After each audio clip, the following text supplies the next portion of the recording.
Seorang pria membayar sejumlah besar uang untuk membeli sebuah mayat yang sudah benar-benar mati. Dia berbohong bahwa itu adalah ayahnya dan membawanya ke rumah sakit pribadi untuk perawatan. Di sana dia mulai menangis di depan para dokter, memohon agar ayahnya diselamatkan dengan cara apapun. Para dokter tidak mendengarkan ucapannya dan bahkan tidak memeriksa mayat itu dengan baik. Mereka langsung membawanya ke ruang operasi. Begitu seseorang menyentuh tubuh itu, ternyata mayat tersebut sudah dingin. Namun para dokter tetap bersikeras bahwa operasi harus dilakukan karena mereka sudah memahami kondisi mental pria itu.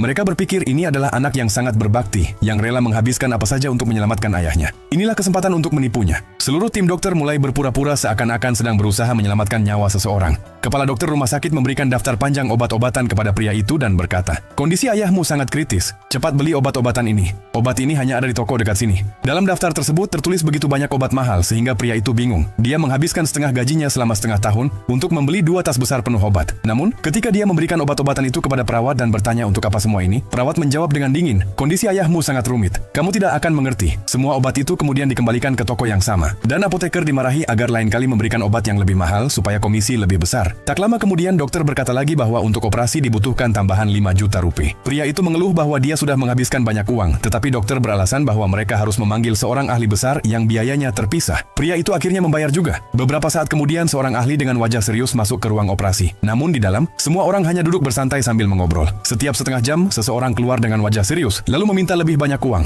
Uang pria itu habis sama sekali. Kemudian dokter berkata dengan nada serius, "Kami sudah berusaha sebaik mungkin, tapi ayahmu tidak bisa diselamatkan." Pria itu memohon, "Coba sekali lagi." Dokter menjawab, "Bagaimana mungkin menyelamatkan orang yang sudah mati?" Tiba-tiba pria itu berkata dengan tenang, "Kalian kan juga mengobati orang mati, bukan?" Dia menunjukkan sertifikat kematian dan berkata bahwa mayat itu bukan ayahnya, melainkan mayat yang dibelinya dari krematorium. Sebenarnya dia ingin membongkar praktik kotor rumah sakit itu. Mendengar itu, para dokter panik dan membawanya ke kantor untuk bicara soal kompensasi. Namun, preman rumah sakit menyerangnya. Pria itu melawan dan mengalahkan mereka semua hingga masuk ke meja kantor. Ternyata selama 5 tahun dia sudah mempersiapkan balas dendam ini. Karena 5 tahun lalu istrinya meninggal saat melahirkan di rumah sakit yang sama. Para dokter memerasnya dengan banyak uang, menunda perawatan hingga istri dan bayinya meninggal. Rumah sakit hanya membuat alasan. Saat itu dia bertekad bahwa dia akan menuntut keadilan bagi para korban. Dia mengumpulkan bukti, berbicara dengan keluarga pasien, dan menemukan bagaimana penyakit kecil dibesar-besarkan agar pasien dipaksa menjalani operasi. Dalam kasus penyakit serius, orang menjadi bangkrut atau kehilangan nyawanya. Bahkan ambulans sengaja mengambil jalan jauh untuk mendapatkan komisi. Seorang gadis meninggal karena keterlambatan semacam ini. Ayahnya ditipu 5 juta rupiah, tetapi nyawanya tetap tidak bisa diselamatkan. Ibunya bunuh diri karena sedih. Pria itu merancang sandiwara mayat ini untuk menangkap para dokter basah-basah. Dia mengalahkan preman-preman itu dan memaksa pemilik rumah sakit membayar 3 miliar rupiah. Uang itu kemudian dia bagikan kepada para korban sambil menunjukkan bukti ke semua orang. Massa yang marah mengepung rumah sakit. Pemilik rumah sakit melepaskan tembakan, tetapi akhirnya tewas dipukuli massa. Pertarungan antara kebaikan dan kejahatan pun berakhir. Pria itu membuktikan bahwa keadilan memang datang terlambat, tapi pasti datang.